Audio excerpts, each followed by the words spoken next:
Bonjour, nous allons découvrir aujourd'hui l'auto-hypnose pour mieux gérer la douleur. Donc, je suis Corinne Cliquet, j'ai été infirmière pendant plus de 20 ans. Je suis titulaire d'un diplôme universitaire en éducation thérapeutique du patient, patiente ressource pour le syndrome douloureux régional complexe, SDRC ou connu sous algodystrophie, algoneurodystrophie. Grâce à mon parcours, je comprends les défis que la douleur impose, tant physiquement que psychologiquement. Au fil de mes expériences, j'ai constaté que l'auto-hypnose, loin d'être une simple technique, est un outil puissant pour reprendre le contrôle sur ses perceptions et son bien-être. Aujourd'hui, je vous invite à découvrir cette approche qui peut transformer la manière dont vous vivez la douleur au quotidien.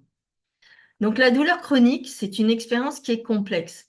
En fait, la douleur chronique est une expérience multifactorielle influencée par des mécanismes physiologiques, psychologiques et émotionnels. Elle ne se manifeste pas uniquement par des sensations physiques, mais touche également notre qualité de vie, notre bien-être psychologique et en fait aussi nos relations avec les autres. Donc, comprendre la douleur chronique nécessite donc d'aborder ces différentes dimensions, en particulier en intégrant des approches thérapeutiques comme l'hypnose. Donc, aujourd'hui, nous allons explorer comment l'hypnose utilisée depuis des siècles peut nous aider à mieux comprendre et transformer notre perception de la douleur. Nous verrons les étapes pour entrer dans un état hypnotique et en quoi l'auto-hypnose peut devenir un outil précieux au quotidien.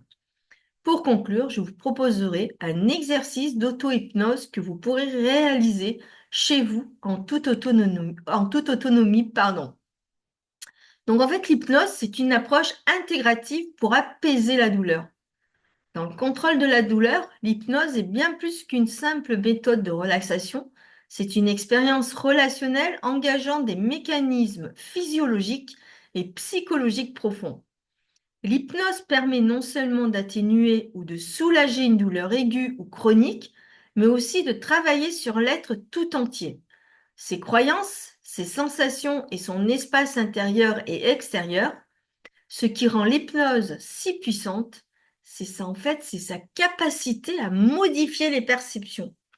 En entrant dans un état hypnotique, guidé par un praticien ou en auto-hypnose, on peut accéder à une relation plus directe avec son corps et ses sensations. Et ça, c'est important surtout avec la douleur, favorisant ainsi un apaisement durable.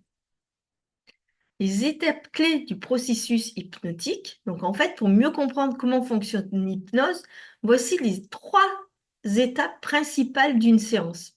Il y a l'induction. Cela commence par une focalisation de l'attention sur un objet, une pensée ou une partie du corps, comme là avec les douleurs. Cette concentration prolongée aide à réduire en fait le champ perceptif et à entrer dans un état de détente profonde. On peut utiliser la focalisation sur la respiration, sur un point fixe ou sur des sensations corporelles comme le pouls pour guider l'esprit à la tranquillité. Puis vient après la dissociation. En fait, c'est quand la personne se déconnecte alors de ses fonctions réflexives habituelles. Elle est moins attentive à ses perceptions sensorielles et intellectuelles, ce qui permet du coup une mise en pause bénéfique du corps et de l'esprit. En dissociant le conscient du subconscient, on crée un espace sécuritaire où la douleur et le stress peuvent être relâchés. Et pour terminer, l'ouverture. Dans cette phase, en fait, l'esprit accède à une sensorialité plus pure, libérée des filtres habituels de la raison. Cette reconnexion avec soi-même est essentielle pour transformer la relation à la douleur. On peut visualiser des images apaisantes, se concentrer sur des sensations positives comme la chaleur ou la légèreté, ou utiliser en fait des métaphores pour se projeter dans un espace de bien-être. Donc, les différents usages de l'hypnose, l'hypnose peut être utilisée dans de nombreux contextes. Alors, hypnoanalgésie, c'est ce qui nous intéresse pour nous au niveau de la douleur. Donc, c'est pour modifier et soulager une douleur chronique ou aiguë en créant un état mental où la perception de la douleur est altérée. hypnosédation, donc c'est pour remplacer ou compléter une anesthésie médicale lors d'interventions chirurgicales mineures. L'hypnothérapie, pour traiter des problématiques psychologiques comme l'anxiété, la dépression ou les troubles de l'humeur. Et donc, l'auto-hypnose pour apprendre à utiliser l'état hypnotique de façon autonome. Et là, vous n'avez plus besoin de thérapeute, notamment pour gérer les douleurs chroniques et le stress. Donc en fait, l'auto-hypnose, c'est un outil au service de l'autonomie. C'est une méthode qui permet à chacun d'utiliser les principes de l'hypnose de manière autonome. C'est un outil particulièrement utile pour gérer la douleur chronique car il permet de modifier la perception de la douleur, d'apaiser les tensions et de cultiver un état de bien-être. Avec une pratique régulière, ça c'est très important, il faut être régulier dans sa pratique, hein. L'auto-hypnose devient un moyen d'explorer ses ressources intérieures et de mieux comprendre ses besoins. Cela, attention, cela ne remplace pas une prise en charge médicale, mais constitue un complément précieux, renforçant ainsi le rôle actif du patient dans son propre processus de guérison. Et on le sait, hein, quand on est patient, plus on devient acteur de sa maladie, de ses douleurs, et plus on ira vers le processus de guérison. Par contre, si on attend que tout vienne des autres, là, ce sera beaucoup plus difficile. Une démarche complémentaire à la médecine traditionnelle. L'hypnose et l'auto-hypnose ne remplacent pas un suivi médical, mais complètent et soutiennent le traitement. Il est essentiel de consulter un professionnel de santé si vous souffrez de douleurs persistantes, de symptômes anxieux ou de toute autre détresse psycho-émotionnelle. En fait, l'auto-hypnose est un outil puissant, mais elle ne doit pas être utilisée seule pour des conditions graves. Si vous ressentez de l'anxiété excessive, une dépression ou tout autre trouble sérieux, voir un spécialiste en santé mentale est essentiel et lui, avec sa complémentarité, il pourra vous aider aussi dans l'auto-hypnose. Donc même maintenant, pour conclure, on va passer à un petit exemple d'auto-hypnose pour la gestion de la douleur. Alors, vous allez vous installer en fait dans un endroit calme. Choisissez un lieu où vous ne serez pas dérangé. Asseyez-vous confortablement ou allongez-vous, sans tension dans le dos ou les jambes. C'est à vous de choisir votre position qui vous convient. Prenez le temps de respirer profondément. Fermez les yeux et concentrez-vous sur votre respiration.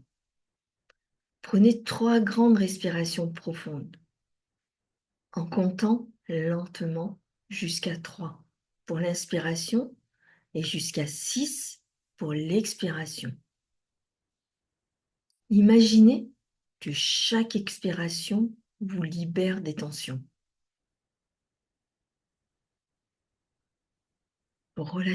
Relaxation profonde. Fermez les yeux et concentrez votre attention sur votre respiration. Visualisez chaque inspiration comme une lumière douce qui entre par vos narines, se répand dans tout votre corps et chaque expiration comme un flux chaud qui dissout toute tension, toute douleur. Imaginez-vous en train de flotter sur un nuage douillet, léger et sans gravité. Nous passons maintenant dans l'introduction hypnotique.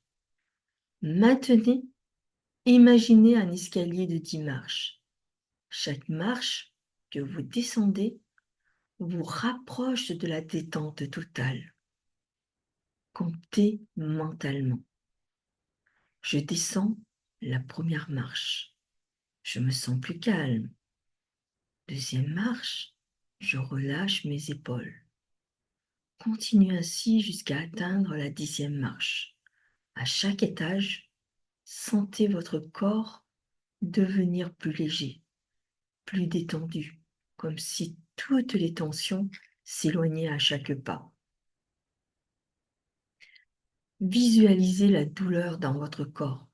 Imaginez que cette douleur a une couleur, une texture, une forme distincte. Prenez le temps de la regarder, d'observer ses contours. son intensité. Puis, commencez à transformer cette douleur. Changez la couleur pour une teinte apaisante, comme un bleu ciel ou un vert clair. Modifiez la texture pour quelque chose de plus doux, comme de la mousse ou de la brume. Réduisez la taille de la douleur, comme si elle rétrécissait au fur et à mesure que vous respirez. Voyez cette douleur fondre, s'éloigner, devenir de plus en plus floue, jusqu'à ce qu'elle disparaisse complètement.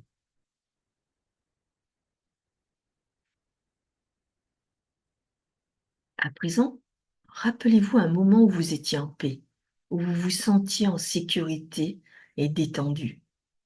Visualisez ce souvenir avec tous vos sens. Voyez les images, sentez les odeurs, entendez les sons, ressentez les sensations physiques de ce moment. Laissez ce bien-être envahir tout votre être. Permettez à cette sensation de calme de vous imprégner et de se répandre dans votre corps comme un baume réparateur. Dans cet état profond de relaxation, prenez quelques instants pour répéter doucement: je suis maître de ma perception. Mon corps est capable de se guérir.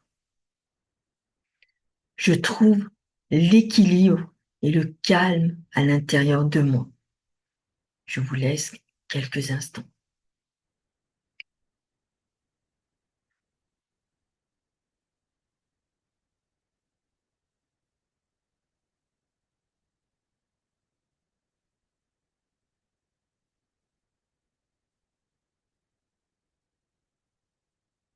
Dès que vous vous sentirez prêt, revenez doucement dans le présent. Pour revenir doucement, comptez mentalement de 1 à 5.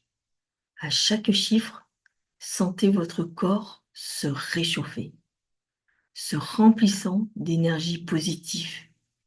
Au chiffre 5, ouvrez les yeux en ramenant avec vous le calme, la sérénité et la sensation de bien-être que vous avez créée. Étirez-vous lentement, souriez à vous-même et soyez prêt pour la suite de votre journée. Merci, à bientôt. Alors, précaution importante, cet exercice est un complément à votre suivi médical, mais ne remplace en aucun cas une prise en charge par un professionnel de santé. En cas de détresse psychologique ou de douleur persistante, n'hésitez pas à consulter un spécialiste en santé mentale ou un professionnel de santé. Voilà, je vous ai fait un petit aperçu de l'auto-hypnose. J'espère que l'auto-hypnose que je vous ai proposée vous a permis de vous détendre. Et puis, je vous dis à bientôt sur la chaîne pour d'autres outils. Au revoir, à bientôt.